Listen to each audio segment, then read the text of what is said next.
네, 오늘은 시편 2편이 되겠습니다. 시편 2편 1절부터 12절까지 함께 합독하시겠습니다. 어찌하여 열방이 분노하며 민족들이 허사를 경영하는고, 세상의 군왕들이 나서며 관원들이 서로 꾀하여 여호와와 그 기름 받은 자를 대적하며 우리가 그 맨 것을 끊고 그 결박을 벗어버리자 하도다. 하늘에 계신 자가 우으시며 주께서 저희를 비웃으시로다. 그때에 분을 바라며 진노하사 저희를 놀래어 이르시기를 내가 나의 왕을 내 거룩한 산 시온에 세웠다 하시리로다. 내가 영을 전하노라. 여호와께서 내게 이르시되 너는 내 아들이라. 오늘날 내가 너를 낳았도다. 내게 구하라. 내가 열방을 유업으로 주리니 내 소유가 땅끝까지 이르리로다. 내가 철장으로 저희를 깨트리며 질그릇같이 부수리라 하시도다. 그런즉 군왕들아, 너희는 지혜를 얻으며 세상의 관원들아, 교훈을 받을지어다.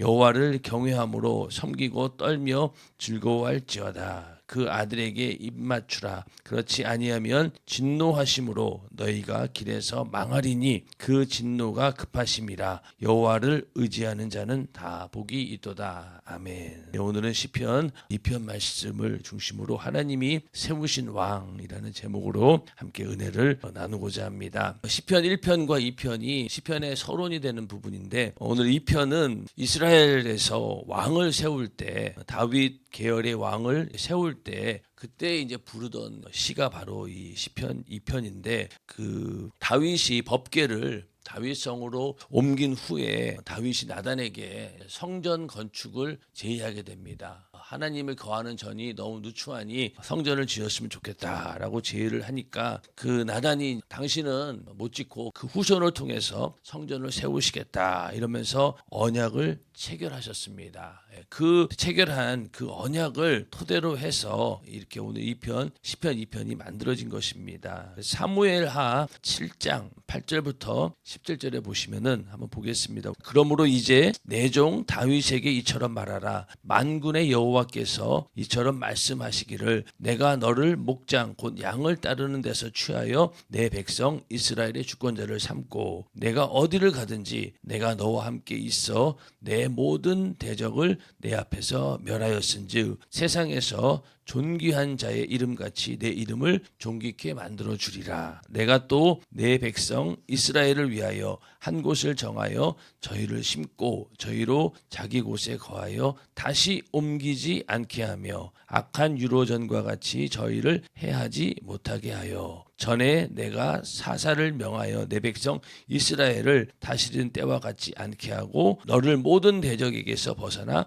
평안케 하리라. 여호와가 또 내게 이르노니 여호와가 너를 위하여 집을 이루고 내 수완이 차서 내 조상들과 함께 잘 때에 내가 내 몸에서 날 자식을 내 뒤에 세워 그 나라를 견고케 하리라. 저는 내 이름을 위하여 집을 건축할 것이요 나는 그 나라 위를 영원히 견고케 하리라. 나는 그 아비가 되고 그는 내 아들이 되리니 저가 만일 죄를 범하면 내가 사람 막대기와 인생 채찍으로 징계하려니와 내가 내 앞에서 패한 사울에게서 내 은총을 빼앗은 것 같이 그에게서는 빼앗지 아니하리라. 내 집과 내 나라가 내 앞에서 영원히 보존되고 내 위가 영원히 견고하리라 하셨다 하라. 나단이 이 모든 말씀과 이 모든 묵시대로 다윗에게 고하니라. 자, 이렇게 하나님께서 다윗을 축복하면서 그 후손에 계속해서 하나님께서 왕을 세우시는데 그 나라가 견고하게 될 것이다 라면서, 그 내용 가운데는 다윗의 아들 솔로몬에 관한 이야기도 있고,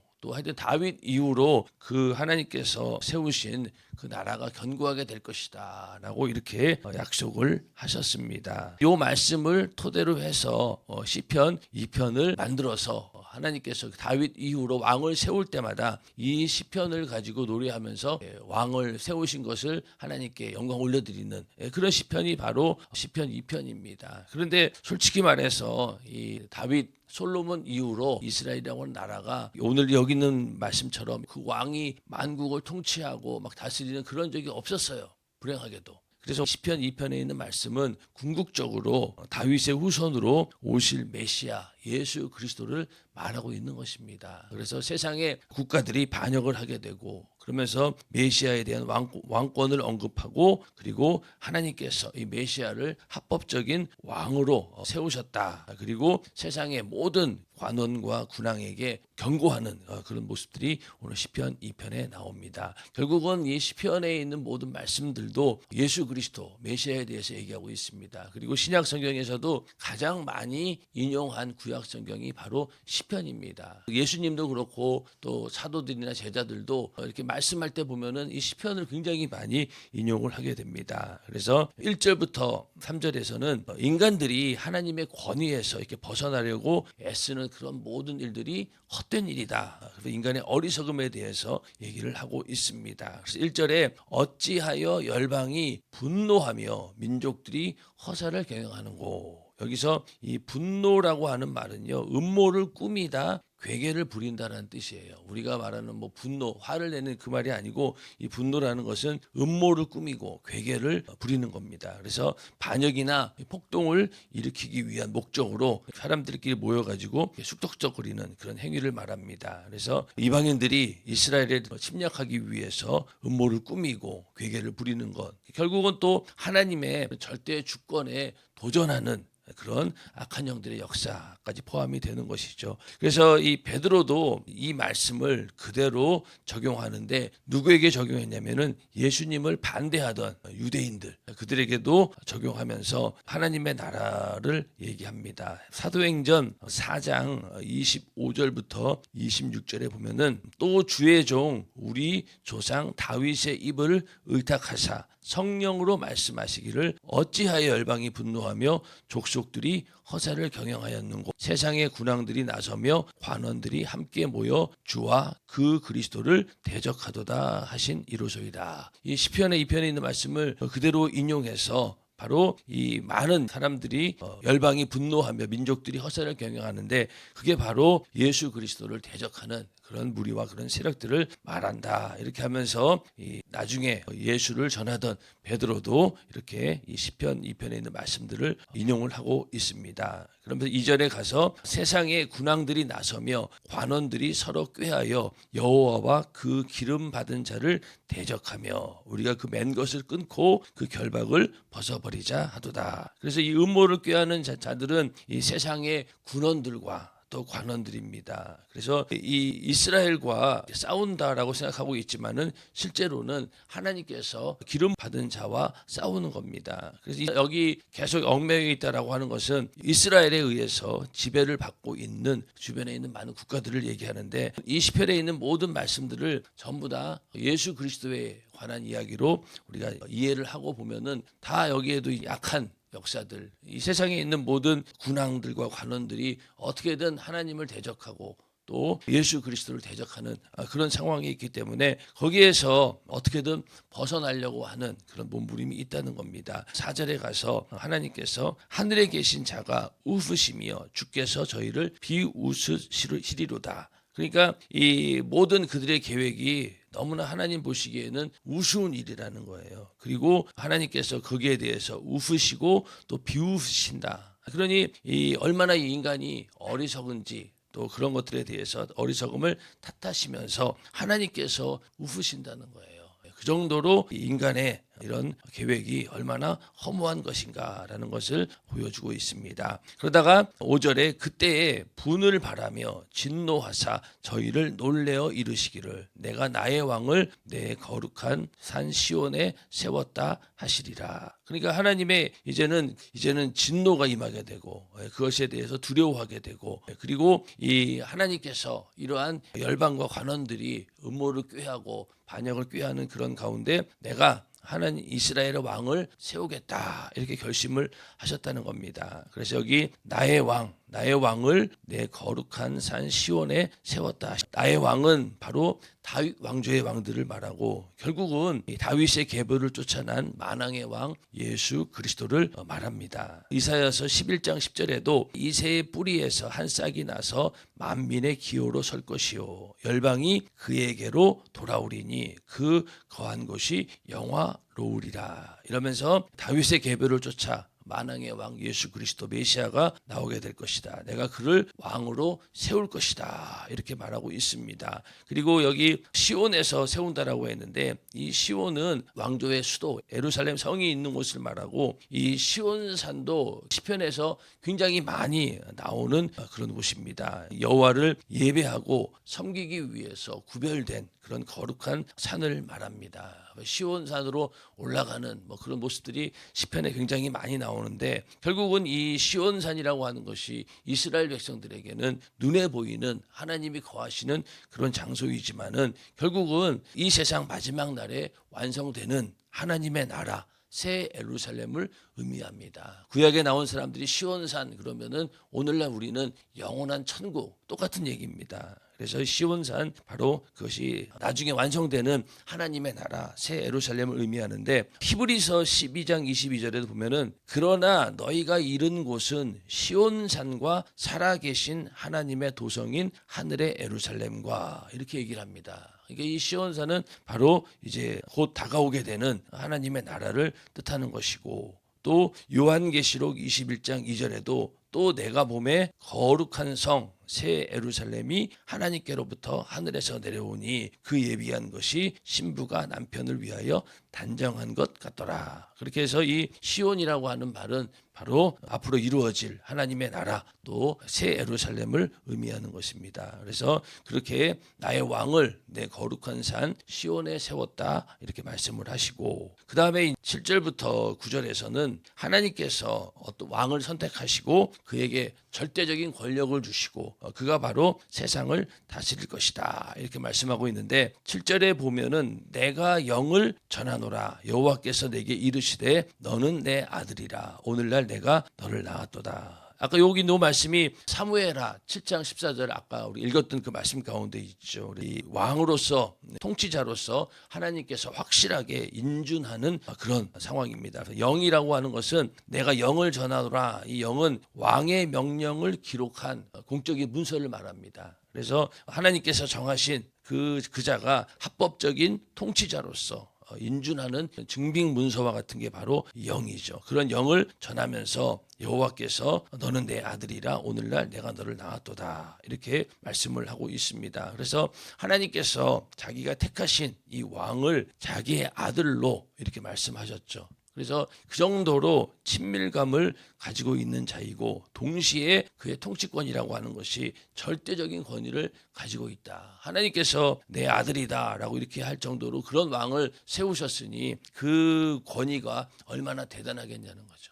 그래서 하나님께서 세우신 이 왕은 바로 이렇게 부자지간만이 가질 수 있는 그런 친밀감을 가진 그런 왕을 세우게 될 것이다. 그래서 이 왕을 다윗, 솔로몬 거기까지는 괜찮았어요. 이 말씀이 그대로 이어졌는데 그 이후로는 그런 왕이 나오질 않았습니다. 그렇지 않습니까? 그러니까 이 이야기는 결국에 가서는 다 만왕의 왕이신 예수 그리스도를 얘기하고 있는 것입니다. 그래서 이 모든 말씀이 다 예수에게 적용이 되는데 사도행전 13장 33절에도 똑같이 예수에 대해서 이 시편을 그대로 인용하고 있는데 곧 하나님이 예수를 일으키사 우리 자녀들에게 이 약속을 이루게 하셨다 함이라. 시편 2째 편에 기록한 바와 같이 너는 내 아들이라 오늘 너를 낳았다 하셨고 자 그대로 인용하고 있죠. 그러니까 예수가 바로 여기서 말하고 있는 시편 2편에서 말하고 있는 너는 내 아들이라 오늘 너를 낳았다라고 하는 이 말씀이 그대로 예수에게 이루어졌다는 겁니다.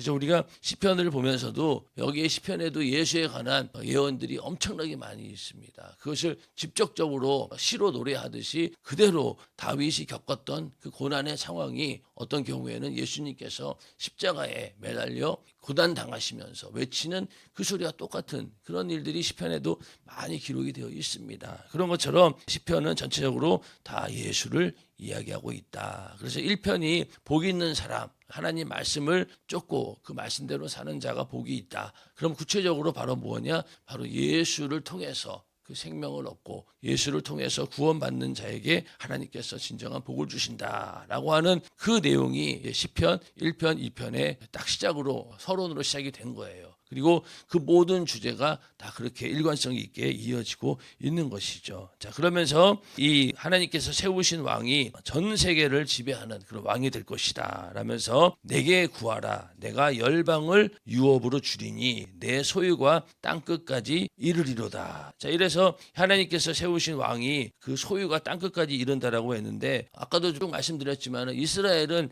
이렇게 땅끝까지 소유를 이룬 적이 없습니다. 사실은 이스라엘 사람들은 다시 한번 이 시오니즘, 이스라엘이 전 세계를 지배하는 그런 나라가 올 것이다 라고 지금도 계속 이 말씀을 붙들고 자기네들은 소망하고 있어요. 그러나 이미 예수를 통해서 이 사실이 이루어졌다라고 하는 것은 그들은 모르는 거예요. 알려고 하지도 않고 믿으려고 하지 않는 거죠. 이제는 다시 한번 이렇게 이스라엘이 전 세계를 지배하는, 왜? 하나님 말씀이 그러하니까 아직 이루어지지 않은 말씀으로 알고 지금도 여전히 자기들 나름대로 그런 나라를, 시오니즘, 전 세계를 이스라엘이 지배하는 그날을 간절히 기다리면서 그것을 소망하고 있습니다. 그리고 지금 자기네들이 빼앗긴 지금 예루살렘 성전이 있던 그 자리를 빨리 무력으로 탈환해서라도 거기에다가 성전을 세우고, 그렇게 해서 하나님의 뜻이 이루어진다고 믿고 지금도 그 일을 추진하고 있습니다. 그러나 이미 예수를 통해서 이 모든 말씀들이 다 이루어진 것입니다. 그래서 9절에 가서 내가 철장으로 저희를 깨트리며 질그릇같이 부수리라 하시도다. 자, 철장, 질그릇을 부순다, 이런 얘기들도 우리가 성경에 보면은 예수님의 모습을 통해서 많이 나오고 있습니다. 철장이라고 하는 것은 쇠막대기를 말하는데, 이 쇠막대기로 이 질그릇을 부수니까 그게 뭐 나만 알겠습니까? 그냥 그대로 부수는 거죠. 그래서 이 철장과 질그릇은 어떤 의미가 있냐면은, 예전에 왕의 통치 아래 여러 이제 성들이 있습니다. 그 왕이 지배하는 그런 지역들이 있는데 그 성의 이름을 이렇게 질그릇이라고 하는 항아리에다가 기록을 해놔요. 여기는 뭐 어느 지역 쭉 기록을 해놓고, 만약에 그 가운데서 반역이 일어나면은요, 그 자리에서 그냥 그 질그릇을 깨트려 버립니다. 어떤 의미냐면은 내가 가만히 두지 않겠다라는 경고성의 의미인 거예요. 그렇게 상징적인 행동을 할 때마다 반역자들이 두려워하겠죠. 질그릇이 깨지는 걸 보고, 야, 괜히 우리도 반기를 들었다가는 작살나겠구나, 이런 어떤 위협을 주기 위해서 왕이 일부러 그렇게 질그릇을 쭉 만들어 놓고, 만약에 조금이라도 반역을 꾀하는 낌새가 있다 그러면은 그냥 그 자리에서 질그릇을 깨트려 가지고 본때를 보여주는 거예요. 가만히 두지 않는다. 그런 식으로 이 철장으로 저희를 깨트리며 질그릇같이 부수리라, 이렇게 이제 그런 왕이 그런 역할을 할 것이다라고 하는데, 이 다윗 시대 이후에 그런 강력한 통치권을 발휘한 왕은 없었습니다. 여러분들도 그 솔로몬 이후로 성경을 쭉 보시면은 거의 뭐 한숨만 나오잖아요. 도대체 하나님이 세우신 나라가 이럴 수 있을까 할 정도로. 그래서 결국은 다 예수에 대한 궁극적인 승리를 말하는데, 예수님께서 이 땅에 처음 오셨을 때, 초림하셨을 때 십자가에 달려 우리 인류의 죄를 위해서 대신 죽으시고 사망 권세를 이기고 부활하신, 그렇게 해서 사단의 세력을 결정적으로 치명타를 입히신 그 사건을 이야기하고 있고, 또 이제 다시 예수님께서 재림하셔서 이 사단의 권세를 완전히 멸하시는 그날이 올 것이다 라는 것을 철장으로 저희를 깨트리며, 이 말씀이 이렇게 이루어진다는 겁니다. 그래서 요한계시록 2장 27절에도 어떤 말씀이 있냐면은, 그가 철장을 가지고 저희를 다스려 질그릇 깨트리는 것과 같이 하리라. 나도 내 아버지께 받은 것이 그러하니라. 여기 그가 누구겠어요? 예수 그리스도를 말하는 겁니다. 그리고 또 요한계시록 12장 5절에도 여자가 아들을 낳으니 이는 장차 철장으로 만국을 다스릴 남자라. 그 아이를 하나님 앞과 그 보좌 앞으로 올려가더라. 여기도 마찬가지로 이 철장으로 만국을 다스리는 자가 바로 예수 그리스도이시다라고 이야기를 하고 있습니다. 결국 시편에 있는 이야기는 전부 다 예수에 관한 이야기, 또 이 마지막 때에 일을 하나님의 나라에 대해서 말씀을 하고 있습니다. 자, 그래서 이제 10절부터 12절까지는 너희가 하나님의 세우신 그 왕에게 복종해라. 그것이 바로 하나님의 진노로부터 피할 수 있는 유일한 길이다. 너희가 지혜롭게 잘 행동해라 라는 그런 말씀입니다. 10절에 그런즉 군왕들아 너희는 지혜를 얻으며 세상의 관원들아 교훈을 받을지어다. 그 교훈이라고 하는 것이 뭐냐? 여호와를 경외함으로 섬기며 떨며 즐거워할지어다. 이것만이 살 길이라는 거예요. 오늘날도 마찬가지 아닙니까? 우리가 여호와를 경외하고 섬기고 떨며 즐거워하는 것, 이것이 우리 인생의 목적입니다. 그래서 이 반역을 꾀하는 왕들, 통치자들, 너희들 딴 생각하지 말고 그냥 이 왕에게 복종해라. 그것이 너희의 생명을 유지할 수 있는 유일한 길이다 라고 하면서 한편으로는 예수 안 믿으면은 다 망한다 그런 얘기죠. 그래서 이 여호와를 예배하는 것, 이것이 가장 지혜로운 인간의 행동이다 라면서 말씀을 하고 있는 것입니다. 그래서 이 떨며 즐거워할지어다 라고 하는 것이 바로 하나님을 경외하는 자의 올바른 자세입니다. 자, 이 두려워한다라고 하는 것이 어떻습니까? 떤다, 떨며라고 하는 것이, 예를 들어서 뭐 많은 사람들이 막 천둥 번개 치면 어때요? 막 두려움을 느끼잖아요. 내가 괜히 나쁜 짓 한 거 없나? 그래서 예수 안 믿는 사람들도 천둥 번개 치고 그러면요 괜히 두렵습니다. 그런 두려움이 아니라 우리는 하나님과의 관계의 두려움은 인격 대 인격의 만남 가운데서 비롯되는 경외심을 말하는 것이죠. 인격적인 그런 교제가 있고 그 가운데서 느끼는 그런 경외심, 두려움을 말하는 겁니다. 그래서 떨며 즐거워할지어다. 이게 바로 정확한 하나님을 경외하는 그런 자세입니다. 그래서 하나님을 두려워하되 그 이상으로 하나님을 만나는 기쁨 또한 충만해야 된다는 거예요. 그런데 만약에 우리가 하나님을 두려움의 대상으로 안다라고 하면은 즐거워할지어다가 안 어울리는 거죠. 두렵고 떨리는 마음으로 우리가 구원을 이룬다라고 하지만은 내가 받은 구원으로 인해서 내가 기쁨을 누리고 자유함을 누려야 되는데 두려움만 있다라고 하면은 그 신앙에는 문제가 있는 것입니다. 그래서 이 구약 시대 특히 유대의 어떤 율법주의자들은 항상 이 하나님을 경외하는 것 거기에만 의미를 둔 거예요. 네가 율법을 안 지키면은 저주를 받는다. 그런 두려움 가운데 살았지만은 그러나 예수님께서 십자가에서 죽으시고 부활하신 그 이후로는 이제 하나님을 만남으로 인해서 주어지는 평안이나 기쁨 이런 것들까지 강조가 되는 겁니다. 그래서 하나님을 두려워하는 마음 또 하나님을 느끼는 평안, 기쁨 이런 것들이 다 함께 어우러져야 된다는 것이죠. 그래서 이러한 모든 일도 오직 성령으로만 가능한 것이죠. 성령이 충만하면은 하나님을 경외하는 자로 우리가 모시게 되고 또 한편으로는 하나님께서 우리에게 주시는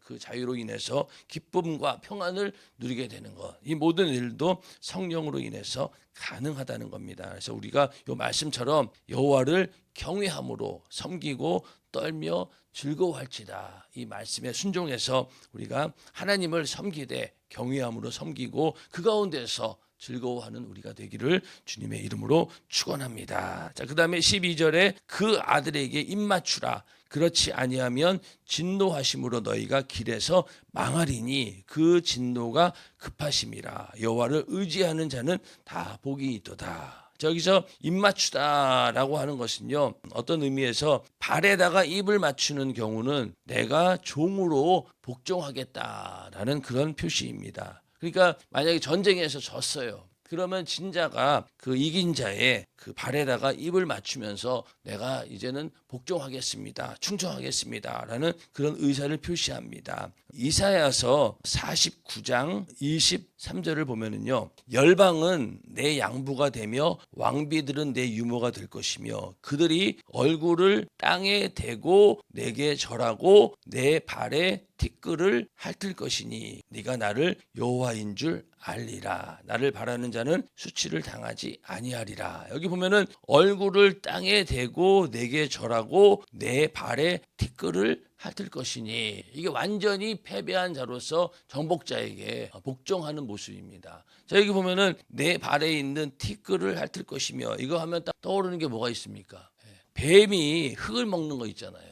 그래서 처음에 아담과 하와를 범죄하게 한 뱀이 하나님으로 저주를 받아서 네가 종신토록 기어다니고 흙을 먹는다라고 했잖아요. 그래서 흙을 먹는다라고 하는 것이 바로 이걸 말합니다. 내 발에 티끌을 핥는 것처럼 이 사단의 권세가 이미 그때 무너진 거예요. 이미 예수에게 복종하고 철저하게 복종할 수밖에 없는 그런 권세, 전쟁에서 진 거예요, 이미. 그래서 뱀이 종신토로 흙을 먹는다라고 하는 것은 바로 내 발에 티끌을 핥을 것이니, 이 말처럼 예수 그리스도의 권세 앞에 완전히 무너졌다. 이제는 이렇게 종신토로 그 권세 아래 있다라고 하는 것을 보여주는 것. 이게 뱀이 흙을 사실 먹진 않거든요. 흙을 먹지 않아요. 흙을 그냥 핥아요. 그걸 핥습니다. 그게 바로 이미 예수의 권세 앞에 무너진 사단의 권세를 얘기하고 있는 것이죠. 그래서 이렇게 복종하지 않으면은 진노하심으로 망하게 된다. 그래서 너희가 여호와를 의지하는 자가 복이 있다. 여기 의지하다라고 하는 말도 이 원어의 뜻은 피난처로 삼는다라는 그런 뜻입니다. 피난처로 삼는다. 그러니까 하나님을 자신의 피난처로 삼는 자만이 하나님의 진노하심에서 구원을 얻을 수 있으며, 그것이야말로 인간이 누릴 수 있는 최고의 복이라는 것입니다. 인정하시면 아멘 하시기 바랍니다. 그래서 이 시편에도 보면은 피난처에 관한 얘기도 엄청 많이 나옵니다. 피난처. 그래서 이 다윗이 도망 다니면서 숨는 곳곳마다 그것이 피난처였는데, 그것이 어떤 물리적인 장소로서의 피난처가 아니라 그 가운데 하나님께서 함께 하셨기 때문에 하나님을 의지하는, 하나님을 피난처로 삼는, 그럴 때마다 다윗에게 하나님께서 위로를 주셨고 또 이겨낼 수 있는 힘을 주신 것처럼 항상 우리에게는 이 피난처가 있어야 되는데, 그 피난처는 바로 여호와를 의지하는 이 믿음에 있다는 겁니다. 오늘날 하나님께서 이 세상 모든 사람들에게 이렇게 구원의 방편을 제시해 주셨습니다. 언제나 하나님의 도움을 받을 수 있도록 하나님을 의지하고 하나님을 피난처 삼을 때 하나님께서 구원해 주시는 역사가 있었는데, 바로 예수를 믿음으로 인해서 죄사함 받아 영생에 이르는 것, 이것이 우리의 영원한 피난처죠. 이 땅에서 정말로 힘들고 어려운 일들이 생기고, 그리고 언젠가는 이 죽음이라고 하는 가장 두려운 날이 왔을 때, 만약에 우리에게 예수를 믿음으로 인해서 주어진 그 영원한 생명, 영생, 하나님의 나라가 없다라고 하면은 정말 우리가 얼마나 허무하겠냐고요. 그러나 우리에게는 영원한 피난처가 있기 때문에 그것이 우리에게 위로가 되고 소망이 됩니다. 그리고 그렇게 예수 믿고 죄사함 받아서 영생에 이르는 것, 다른 방법으로는 구원에 이를 수 없습니다. 오직 하나님께서 우리에게 주신 구원의 방법은 오직 예수 믿고 구원받아서 죄사함 받아서 영원한 천국에 들어가는 것, 이거 외에는 다른 방법이 없다는 거예요. 그래서 우리가 시편 1편과 2편을 보면서 예수만이 우리의 구원의 길이구나라는 것을 우리가 다시 한번 생각하면서, 이제 3편부터는 본격적으로 이제 어떤 하나님과의 관계 속에서 이런저런 상황 가운데서 하나님을 의지하고 또 그 가운데서 우리가 구원을 받는 그런 모습들을 보게 됩니다. 그래서 시편 1편, 2편은 이러한 모든 시편에 나오는 주제들을 이렇게 함축해서 서론 부분으로 적어놓고 있는 것이죠. 그래서 오늘은 좀 내용이 딱딱했지만은 이제 3편부터는 우리가 어떤 실제적으로 우리의 신앙생활 가운데 하나님과의 관계 속에서 우리 모습을 같이 공감할 수가 있어요. 이 시편을 읽는 이유가 뭡니까? 많이 읽는 이유가 지금 내가 처하고 있는 상황하고 딱 맞아떨어질 때가 많기 때문에 우리가 시편을 읽는 것입니다. 그래서 시편을 읽으면서 하나님과의 관계가 더욱더 회복이 되어지고, 또 하나님께서 우리에게 주시는 위로와 평안과 기쁨이 넘쳐나기를 주님의 이름으로 축원합니다.